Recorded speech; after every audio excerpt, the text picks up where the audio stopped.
Le château de Chantilly se situe à une soixantaine de kilomètres au nord de Paris, dans le site remarquable de la vallée de la Nonette, un affluent de l'Oise. Profondément remanié et transformé au XVIe et au XIXe siècle, avec notamment l'ajout de magnifiques écuries, le château de Chantilly fut au départ une forteresse médiévale cantonnée de 7 tours et entourée de douves en eau, construite sur un terrain marécageux et qui contrôlait la route de Paris. Le château de Chantilly est créé au Moyen-Âge par la famille d'Orgemont, qui au XIVe siècle va élever une forteresse médiévale cantonnée de 7 grosses tours rondes. Ce bâtiment donc verrouille la route de Paris à Creil, donc protégeant le château du roi Charles V. Et ce bâtiment donc va connaître diverses vicissitudes jusqu'à la Révolution. Au XVIe siècle, le connétable Anne de Montmorency possède le château de Chantilly. Il en a hérité. Le château de Chantilly ne sera jamais vendu du XIVe siècle à nos jours. Il est passé par héritage ou par donation aux différents membres d'une même famille. Donc ce sont les Montmorency qui héritent du château au XVIe siècle. Et Anne de Montmorency fait construire le petit château qui se trouve derrière moi, donc élégant bâtiment de la Renaissance française. Le petit château, construit par l'architecte Jean Bulan, qui créera le palais des Tuileries à Paris, image parfaitement la puissance et le raffinement de la famille des Montmorency, qui va posséder Chantilly du XVe au XVIIe siècle. Le plus illustre membre de la famille, le connétable Anne de Montmorency, fera en outre rénover la vieille forteresse médiévale en 1551.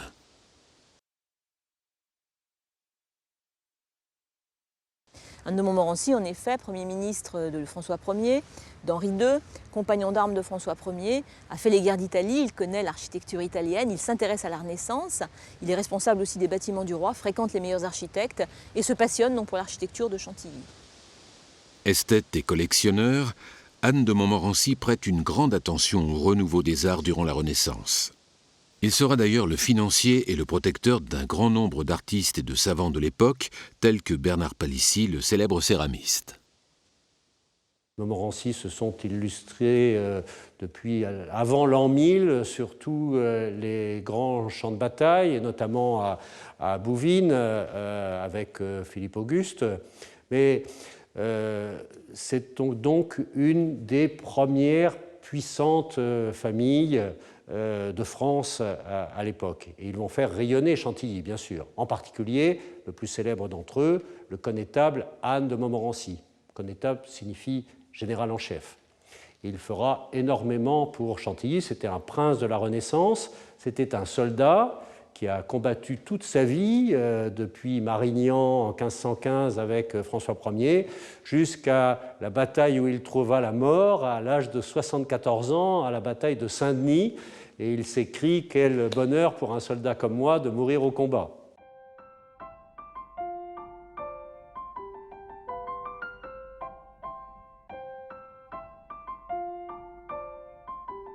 En révolte contre l'autorité royale et Richelieu, l'héritier du domaine Henri II de Montmorency est exécuté à Toulouse en 1632.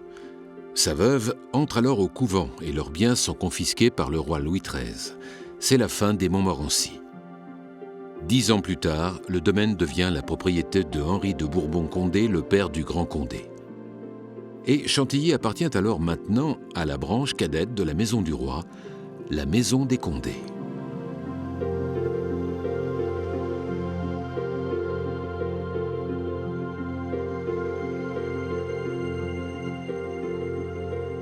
Après avoir guerroyé plusieurs années à la tête des armées de Louis XIV, Condé revient s'installer définitivement sur ses terres et se consacre à son domaine.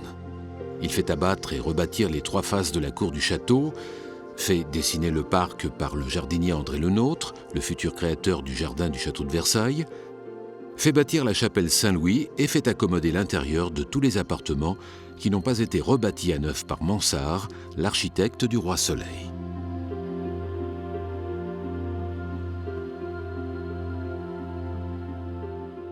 Si le petit Louis XIV, vœu de Louis XIII, n'était pas venu au monde, sans doute, prince de Condé serait devenu roi de France. Donc, premier prince du sang, un très grand orgueil de leur position. Certains d'entre eux ont des qualités tout à fait éminentes, notamment des qualités militaires, avec le Grand Condé, qui a été un des très grands chefs militaires de notre pays qui en comptent de nombreux.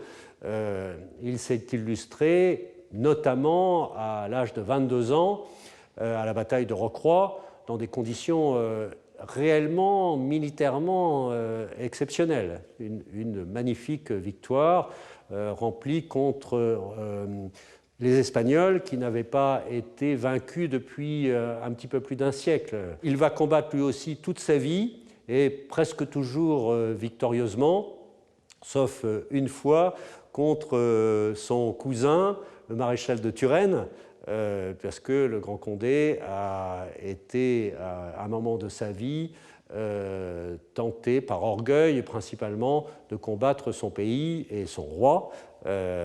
Finalement, il rentrera dans le rang, si je puis dire, et dans le rang, c'est à Chantilly, puisque au moment de la paix des Pyrénées en 1659, le roi, Louis XIV, lui demande de rester à Chantilly. Ce sera une chance pour Chantilly, car il y fera venir tous les grands artistes de son temps, parce que comme Montmorency, ce n'est pas seulement un militaire, c'était aussi un très grand amateur d'art.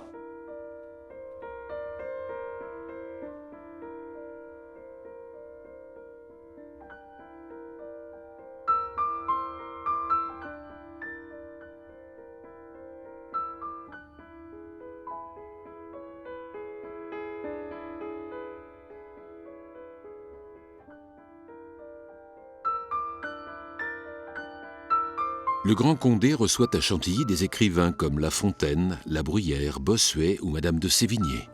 Il consacre sa grande fortune à l'acquisition de tableaux, d'objets d'art et de meubles de prix et à enrichir les collections de manuscrits et de livres rares dont le premier fonds avait été constitué par Montmorency.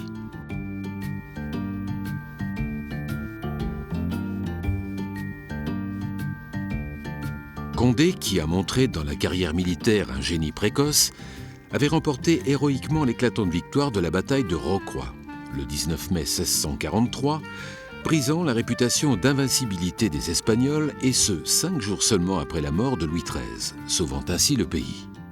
Ce nouveau capitaine de guerre est alors promu à l'égal de César ou d'Alexandre par la régence du jeune roi Louis XIV. La galerie des batailles illustre les faits de guerre marquants de la vie du prince.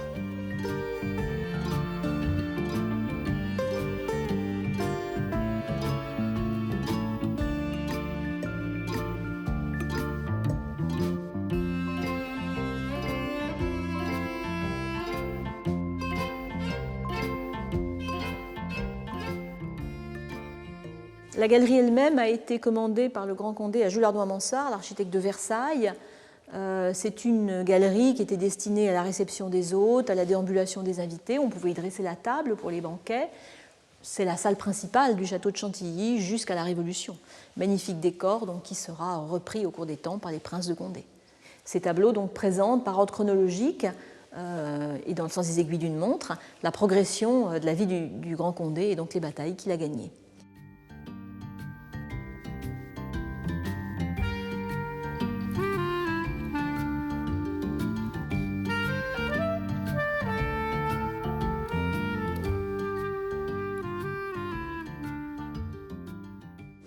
Alors, la chambre à coucher de Monsieur le Prince, c'est là où le prince de Condé reçoit ses hôtes, un peu comme à Versailles.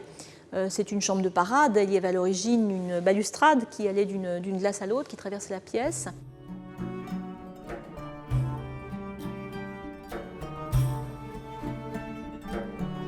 Vers la fin de sa vie, Condé reçoit durant 3 jours Louis XIV, alors âgé de 33 ans, et les 3000 membres de la cour de Versailles. Il fait donner une fête fastueuse et des banquets somptueux organisés par le célèbre maître d'hôtel François Vatel. Chantilly alors prend une forte odeur de royauté. La grande singerie où nous sommes, qui montre un décor de chinois et de singes. On représente les actions de l'homme, pour s'en moquer bien sûr, par des petits singes qui sont habillés comme des humains et qui vont représenter tous les travers de l'homme en fait. Alors ce type de décor, ce type de singerie était très à la mode à la fin du XVIIe et surtout au début du XVIIIe siècle. Celui-ci est attribué à Christophe Huette.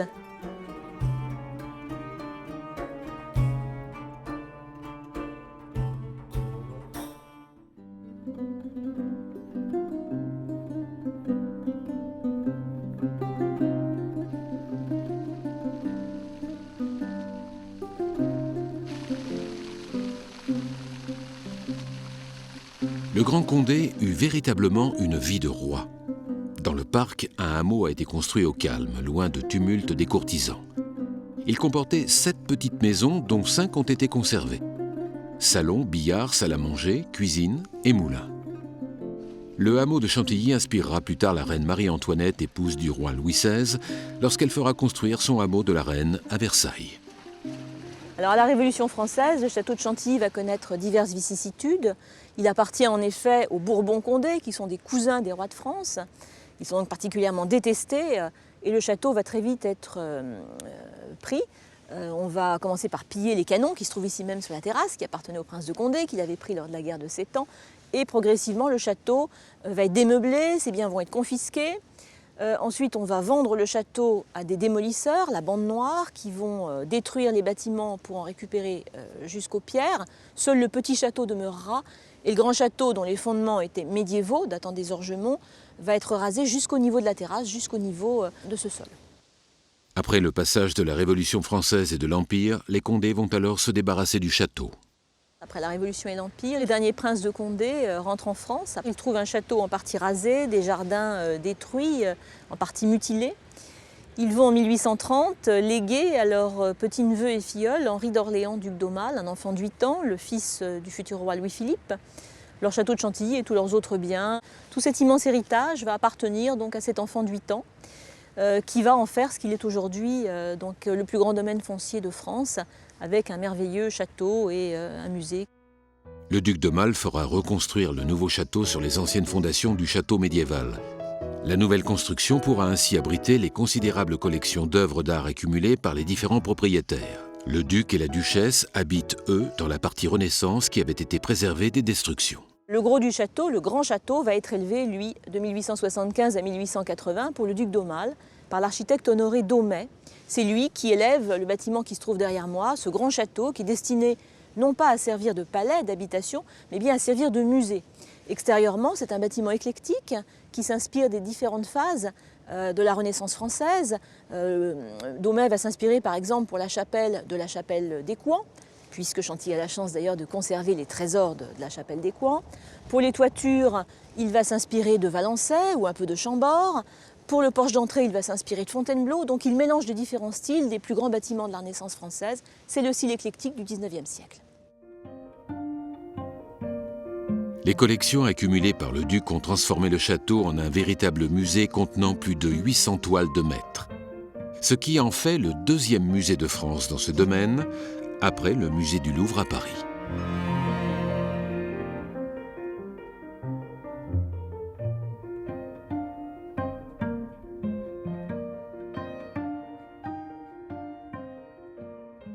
Henri d'Orléans, duc d'Aumale, donc fils du roi Louis-Philippe, commence sa carrière comme militaire en Algérie, aux côtés de son frère le prince royal, le fils aîné de Louis-Philippe. Il pacifie l'Algérie, il va triompher de l'émir Abdelkader en 1843 lors de la fameuse prise de l'Asmala.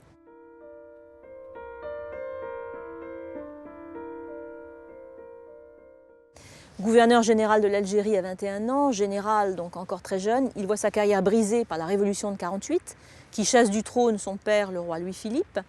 Il va donc s'installer aux côtés de ses parents en Angleterre, accueilli par la reine Victoria. Il est réduit à l'inactivité, il va devenir historien, il va écrire une histoire monumentale des princes de Condé, ses ancêtres et prédécesseurs à Chantilly, et surtout il va collectionner. Il va collectionner des tableaux, des peintures, des livres, des dessins, des objets d'art pour remeubler Chantilly, pour le décorer, et il léguera donc tout cet ensemble en 1884 à l'Institut de France, puisqu'il a eu le malheur de perdre tous ses fils. Et donc ce domaine deviendra le musée Condé, comme l'avait souhaité le duc d'Aumale, en l'honneur des ancêtres qui lui ont légué Chantilly.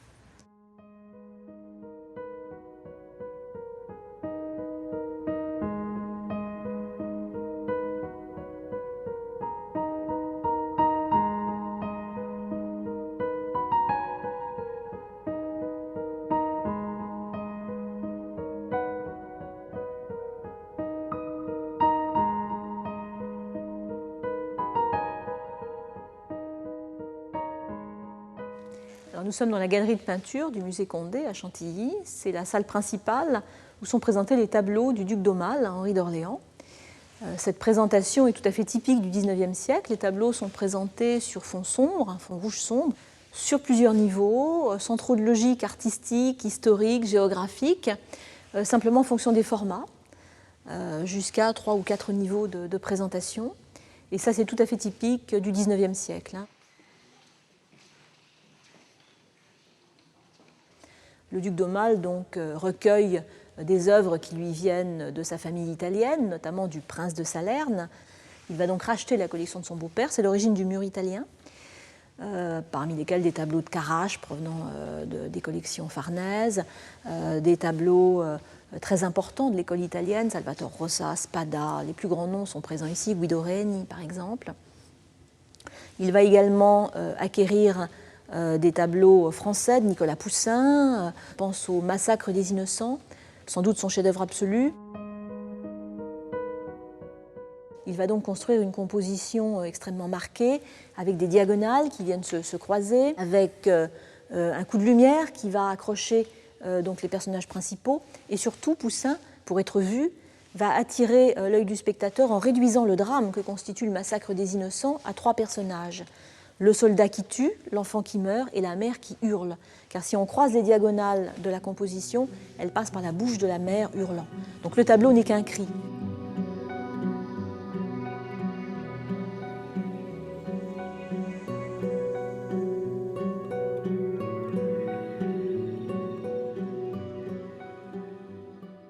Parmi les tableaux orientalistes majeurs, Chantilly a la chance de conserver l'esquisse du célèbre tableau du baron Gros, les pestiférés de Jaffa. On connaît l'histoire. Bonaparte, qui revient de l'expédition d'Égypte, fait voile vers Jaffa. Il va s'arrêter dans cette ville où son armée est décimée par la peste. Et pour montrer le courage du chef militaire qu'il est, eh bien, il va visiter ses soldats atteints de la peste, toucher les bubons pesteux de ses compagnons d'armes. Donc ce tableau, c'est l'esquisse du grand tableau de la grande machine qui est au musée du Louvre, qu'on connaît tous. C'est en quelque sorte le bon à tirer présenté par Gros à Bonaparte afin de faire approuver sa composition qu'il réalisera ensuite en grand format.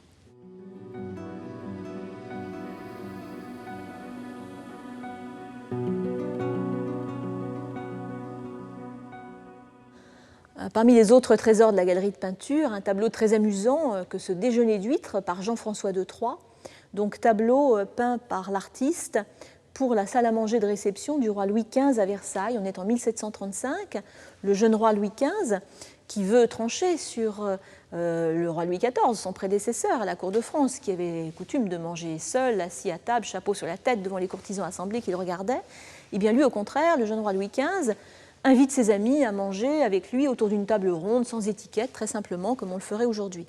Et dans ce tableau, donc, on peut apprendre beaucoup de choses sur les manières de table au début du XVIIIe siècle, avec notamment le vin de champagne qui vient d'apparaître, on est en 1735, et les serviteurs, qui sont nombreux autour de cette table, sont très surpris de voir sauter le bouchon du champagne qu'on peut admirer à peu près à mi-hauteur de la colonne. On voit le petit bouchon de champagne.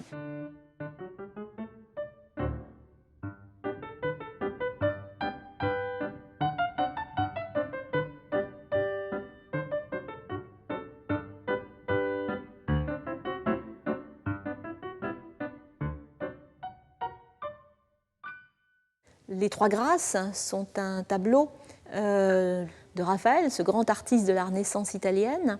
Très petite dimension, tout à fait merveilleux, inspiré d'une sculpture antique qui montre 3 jeunes femmes dans une sublime beauté. Le duc d'Aumale s'est ruiné pour racheter en vente aux enchères la Madone d'Orléans. C'est une Vierge à l'enfant, tout à fait classique, tableau de Genèse de Raphaël.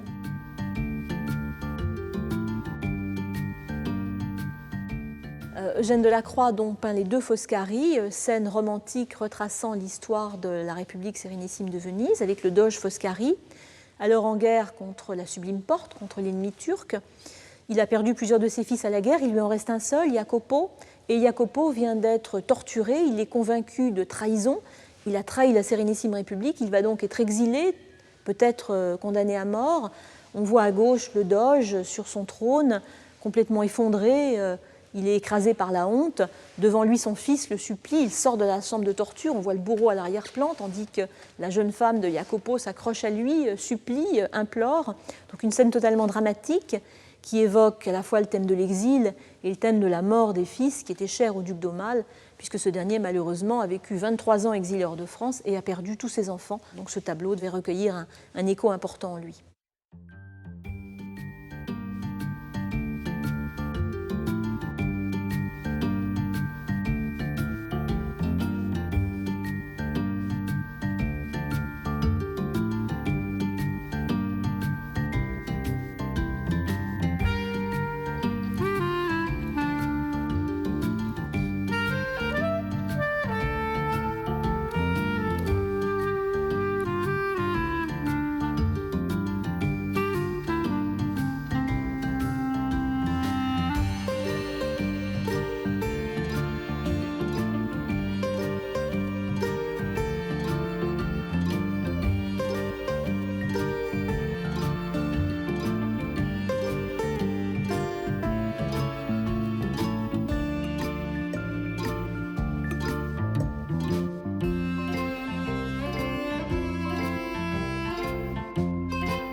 En plus des 800 tableaux, le musée comprend 2500 dessins, autant d'estampes, plus de 1700 photos anciennes, environ 250 sculptures et quelques 5000 objets d'art, et avec ses magistrales bibliothèques, plus de 60 000 ouvrages.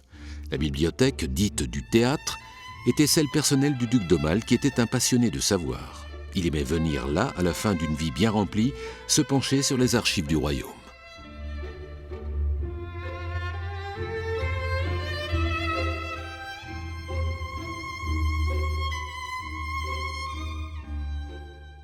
Ici sont conservés essentiellement des livres entre guillemets modernes, puisque bon, dans la terminologie, le livre ancien, c'est le livre avant 1800. Et donc cet ensemble était resté un petit peu dans l'ombre, et un des grands chantiers, ça a été de réaliser l'inventaire et le catalogage de ces ouvrages, qui nous permet de mesurer la richesse de cette bibliothèque, que Aumale a voulu en tant que bibliothèque d'études. C'était sa propre bibliothèque, en fait, donc vous pouvez juger par son ampleur qu'il avait un très grand amour des livres. On n'a pas loin quand même de 60 000 volumes.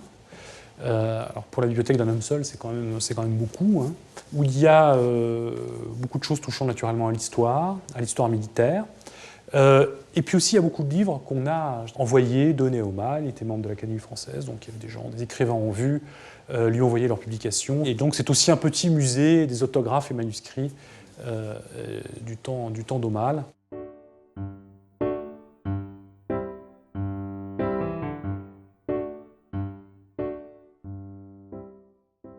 Dans l'esprit du duc d'Aumale, il fallait que de la même manière que le musée soit ouvert au public, sa bibliothèque puisse elle aussi être ouverte aux savants, aux esprits, aux étudiants. Cette salle est la salle de consultation des fonds de la bibliothèque et des collections d'archives que nous conservons à Chantilly.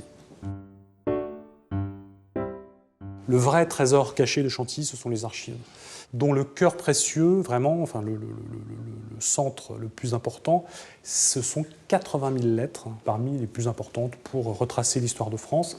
Et c'est vraiment je dirais, le trésor caché de Chantilly.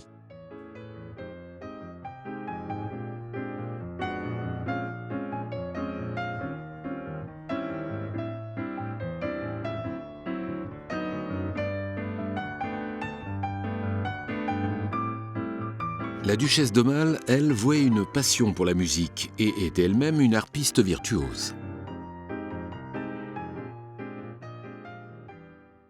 Alors, le salon de musique présente un mobilier du XVIIIe siècle, en accord avec ses lambris blancs et or, datant de la Régence.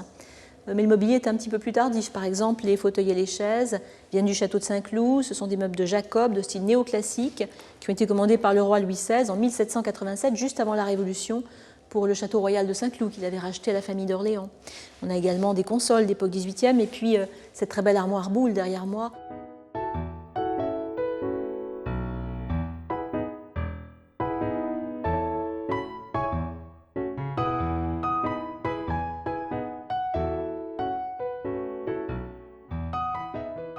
Et la harpe de la duchesse d'Aumale, qui était musicienne, donc une harpe anglaise du milieu du XIXe siècle.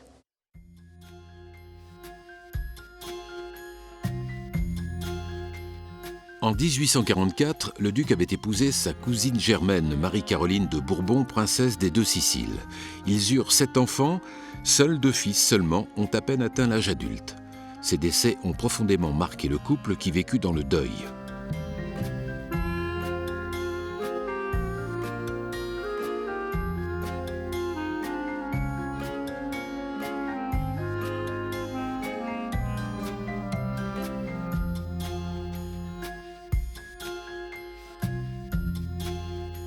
Les appartements de la duchesse et du duc ont été redécorés et remeublés avec un grand goût, mais aussi avec sobriété.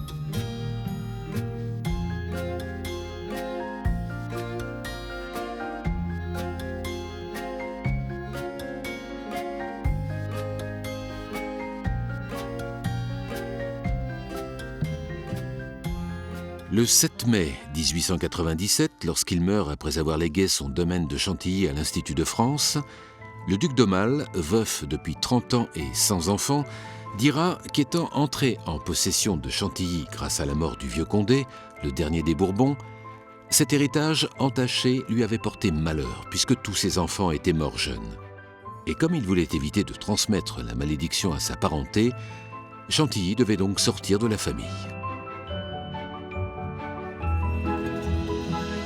Autour du château, le parc couvre une superficie de 215 hectares, dont 25 hectares de plans d'eau, auxquels il faut ajouter la forêt de Chantilly, qui s'étend sur 6300 hectares et qui fait partie intégrante du domaine.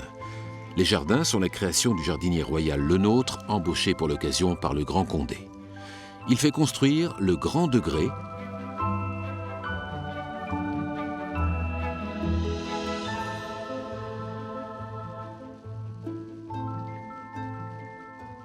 et crée la perspective.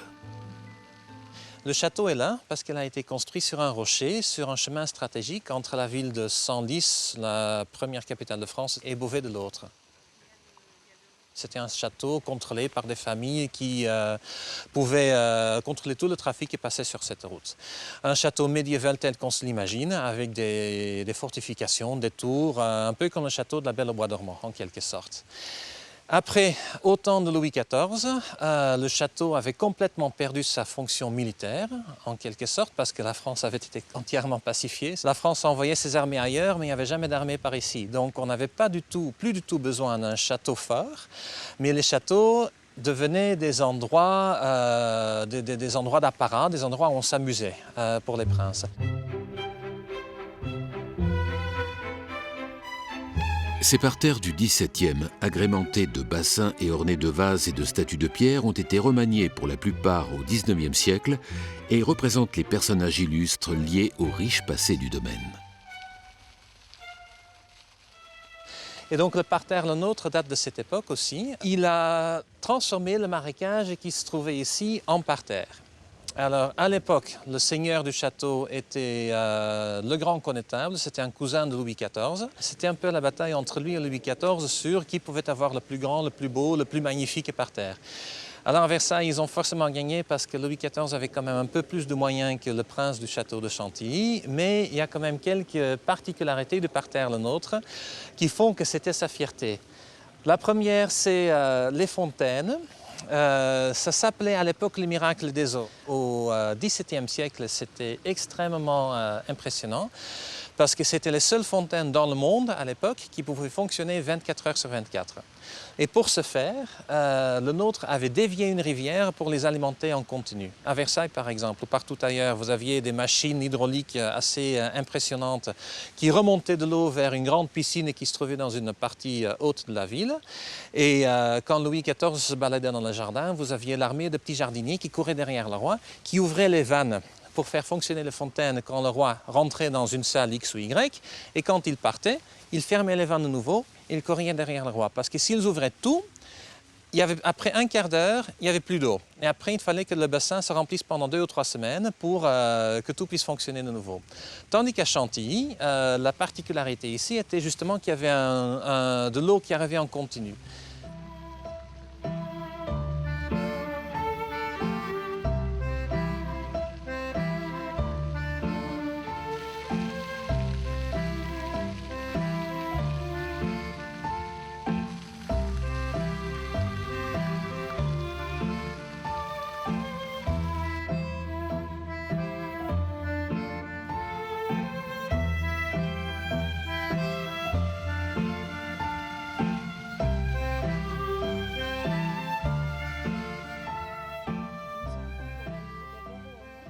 Les quelques autres particularités qui sont marrantes à Chantilly, c'est justement ce grand axe. D'habitude, le nôtre faisait toujours ses parterres à partir d'un château baroque. Ici, ce n'est pas le cas. On a le grand axe sur lequel nous sommes ici, dans le sens nord-sud, et le château est sur le côté. C'est parce qu'à l'époque, le château n'était pas du tout celui qu'on a actuellement. En fait, là, on est à la 3e version, ou même la 5e si on compte les petits châteaux forts qu'il y avait avant. À l'époque de le nôtre, il y avait toujours le château fort médiéval, le château de la Belle au Bois dormant, avec des tourettes dans tous les sens. Et le nôtre qui adorait la symétrie, et donc il ne pouvait pas se permettre de faire dérouler son partir avec comme pièce maîtresse un château vieux de plusieurs siècles à son époque qu'il n'aimait pas du tout. Donc ce qu'il a fait, c'est qu'il l'a mis sur le côté. Et il a créé ce grand axe au milieu, avec la Manche, derrière une allée qui s'est un peu refermée au fil des âges malheureusement, mais qui continue encore sur plusieurs kilomètres de part et d'autre. De l'autre côté, il y a la grille d'honneur qui est dans une dépression parce qu'elle ferme le site, mais comme ça, l'œil peut passer au-dessus. Et de l'autre côté, il y a aussi une allée qui continue pendant des kilomètres encore sur cet axe qui a été créé par le nôtre. Au travers des allées, on pouvait rencontrer Condé entouré de ses courtisans ou amis, arrosant ses œillets, sa fleur préférée.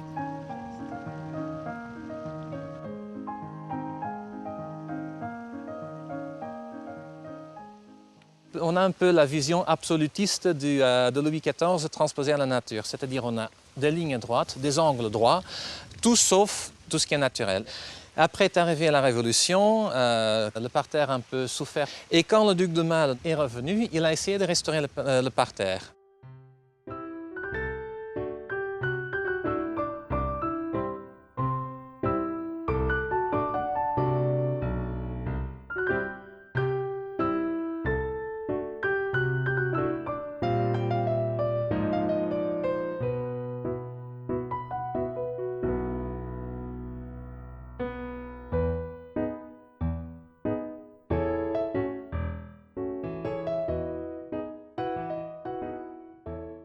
Ici, on est au centre du parterre avec les 3 personnages principaux dans les statues. Au milieu, la place d'honneur, c'est le grand Condé. Pendant son règne, Chantilly était un endroit où étaient accueillis souvent les personnes qui n'étaient pas très respectueuses du pouvoir, dont Molière, qui est venu jouer des pièces ici, qui est venu écrire certaines pièces de théâtre ici et qui n'étaient pas toujours en accord avec Louis XIV. Et la 3e statue qui est là, c'est André le Nôtre. Et quand la statue a été restaurée il y a quelques années, elle était presque noire et assez dégradée, on a découvert que sur la feuille qu'il tient dans la main, il y a le plan du parterre, avec à côté du parterre une autre partie du jardin à la française qui était derrière nous et qui a disparu pendant la Révolution, qui a été transformée en jardin à l'anglaise après.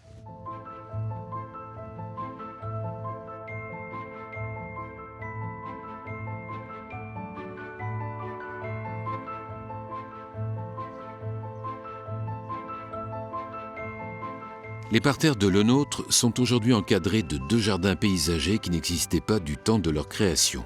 Celui qui se trouve à l'est date du XVIIIe siècle. C'est le jardin anglo-chinois ponctué de fabriques ou constructions, au détour de petits chemins serpentant au milieu de canaux conçus pour être parcourus en bateau. Quelques-unes de ces fabriques, les rochers ou les petits ponts de pierre, ont été conservés.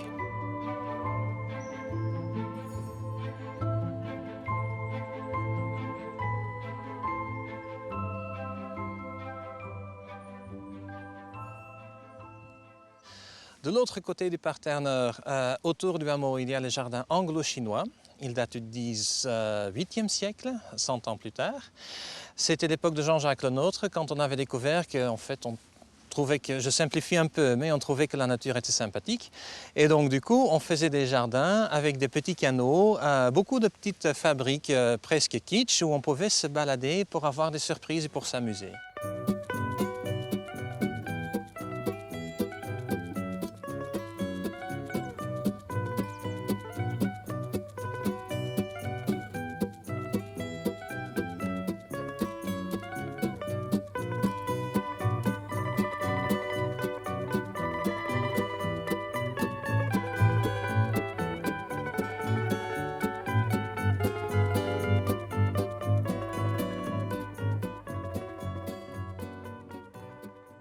Et encore 100 ans plus tard, on est ici, on est dans le jardin anglais. Alors ça, c'est une mode qui vient d'Angleterre. C'était des jardins qui étaient faits pour être vus de loin, depuis le château, avec différentes vues. Alors c'était aussi peu naturel en quelque sorte que le parterre à la française, sauf que c'était dessiné pour faire semblant d'être parfaitement naturel. C'était la nature améliorée en quelque sorte. Dans un jardin à l'anglaise, vous avez la plupart du temps des petits canaux et des lacs romantiques. Celui juste à côté s'appelle le lac de Cygne, ça ne s'invente pas. Et vous avez des pelouses ou des prairies avec des grands arbres isolés, de préférence d'espèces et de couleurs différentes, de façon que ça crée un décor un peu varié. Et tout ça avec des grandes vues pour être vu depuis le château qui se trouve dans ce sens-là.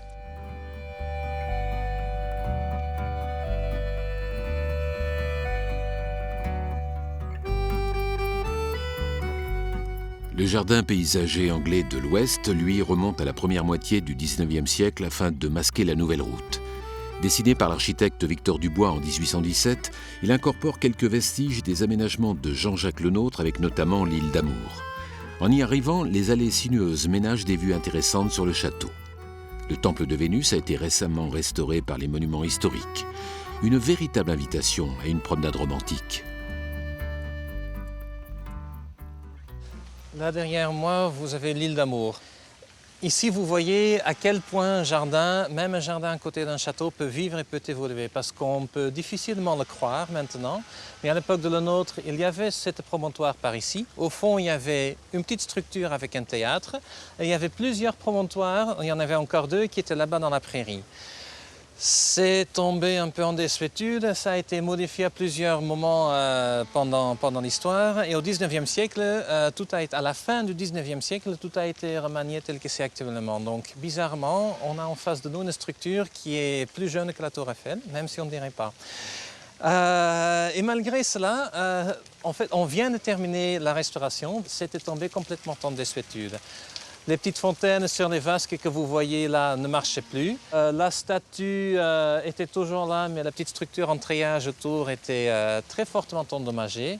Donc tout ça maintenant, ça a été restauré. Alors les pierres sont en très grande partie toujours les pierres de l'époque. On réutilise les pierres qui étaient là à l'époque.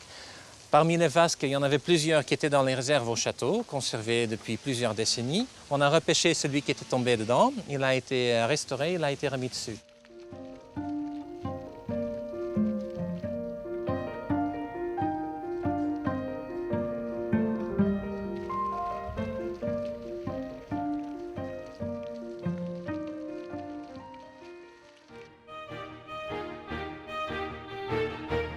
Un autre atout majeur pour le visiteur du château de Chantilly est la majesté de ses écuries. Longues de 186 mètres, les grandes écuries du château ont été construites au XVIIIe siècle. Exceptionnelles par leur dimension, tout comme par leur magnificence, elles sont surmontées par la renommée due au Condé. Cette statue qui s'appelle la Renommée, qui a été créée par Coysevox. Elle représente une femme sur Pégase qui annonce la bonne nouvelle, la renommée.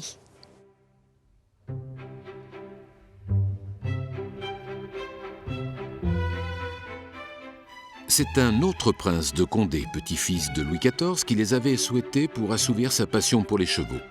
Il en était si fier qu'il n'hésitait pas à recevoir à dîner sous la majestueuse coupole haute de 28 mètres, notamment Louis XV, le futur tsar Paul Ier ou Frédéric II de Prusse. Tous passionnés de chasse et de cavalcade. Tout comme le château, les écuries ont elles aussi été transformées en musées, et en musées vivants. Vivants parce qu'il expose 30 pensionnaires de races de chevaux différentes qui accueillent les visiteurs avec des odeurs typiques d'écurie.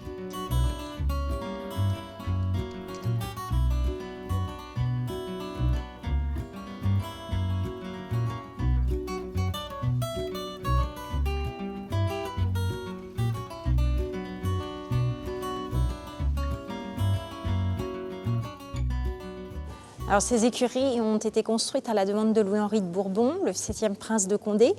Il était quand même le petit-fils de Louis XIV et il a fait construire cette écurie extraordinaire, un chef-d'œuvre, un palais pour les chevaux.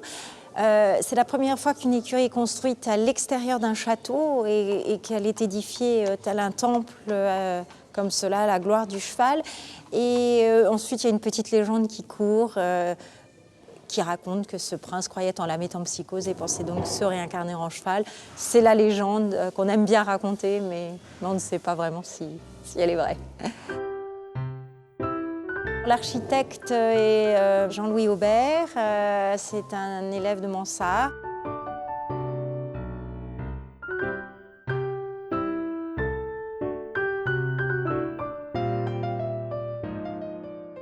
Donc là, nous nous trouvons dans la cour des remises, qui était une cour réservée à la remise des calèches dans chaque espace. C'était un garage à calèches. Il faut imaginer qu'au XVIIIe, vous aviez une centaine d'employés, 240 chevaux, 500 chiens et des attelages qui partaient, une centaine d'employés. Donc ça grouillait, ça faisait un bruit, les hennissements, les départs de chiens à la chasse. Il y avait vraiment une vie dans cette cour et elle a été restaurée l'année dernière. Après 2 ans de travaux extraordinaires, toute la toiture a été refaite, les menuiseries, les pierres ont été changées et ça a été fantastique. Donc voilà, c'est la résurrection de la cour des remises.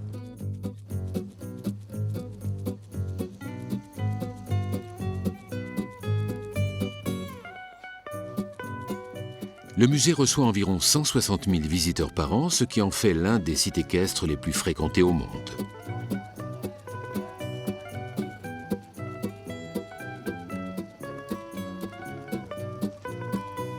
Toute la journée, les visiteurs peuvent voir évoluer ces chevaux montés ou tournés sous le dôme, ou dans la cour des chenils transformés en carrière.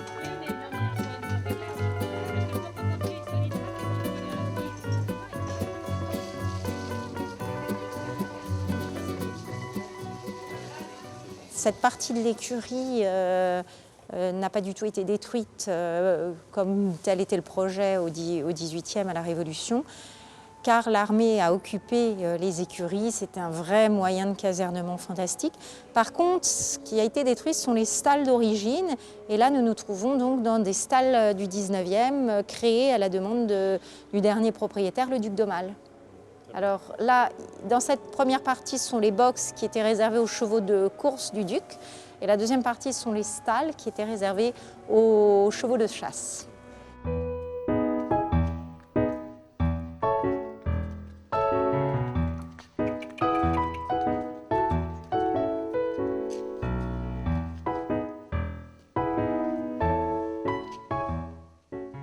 Aujourd'hui, nous avons 25 chevaux, une dizaine de poneys et ce sont des chevaux que nous présentons en spectacle et en animation tout au long de l'année. Surtout en spectacle, puisque c'est devenu notre vocation. Et un peu plus à chaque fois. Comme ça, musculairement, ils ont le temps aussi de s'adapter progressivement. Donc ensuite, c'est comme pour le pas espagnol, hein, le travail n'est pas terminé, il faut remonter sur le cheval. Alors au musée, nous sommes 9 cavalières tout au long de l'année et notre vocation, mais qui est venue petit à petit avec la création de ce musée, a été de présenter des spectacles équestres. C'est une discipline qui est assez récente. Puisque on la présente dans un espace tel le cirque, mais ce ne sont que des numéros équestres qui s'enchaînent les uns après les autres. Et c'est vraiment ce qui veut dire qu'on doit développer des tas de manières de présenter le cheval, le travail en liberté, l'Amazone, la haute école, des petites fantaisies équestres. Donc on a nous-mêmes appris petit à petit à faire cela, et maintenant c'est ce que nous transmettons. Donc on est une petite école en embauchant que des gens professionnels et à qui on transmet cette manière de présenter les chevaux.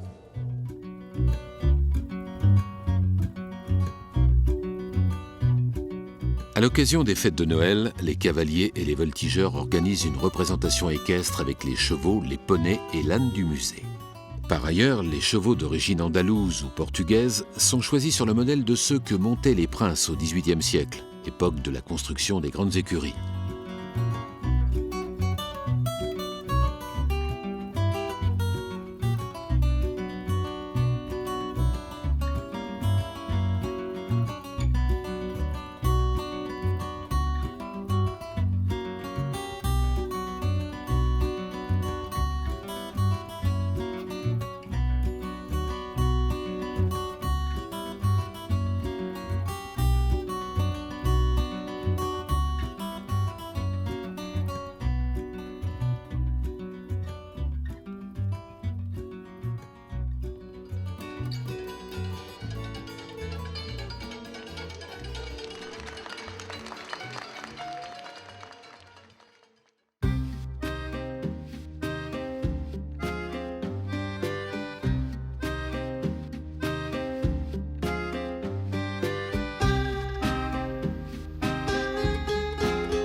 C'est bien un véritable musée, plus qu'une demeure au milieu d'un simple parc, qu'avait légué le duc d'Aumale, fils du roi Louis-Philippe, en 1897. Sa collection de peintures anciennes compte parmi les plus importantes en France. Environ 250 000 visiteurs fréquentent le musée Condé et 4 expositions temporaires sont organisées chaque année et permettent de voir une partie des œuvres conservées en réserve habituellement. Le château de Chantilly, tout comme les châteaux de l'Île-de-France, est l'un des témoins des siècles d'histoire.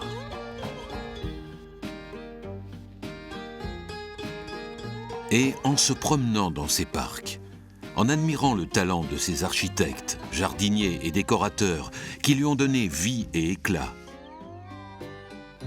on profite de la visite pour s'immerger dans les parfums de la royauté, entre majesté des salles des gardes, élégance des antichambres et des salons d'apparat, et somptuosité des jardins.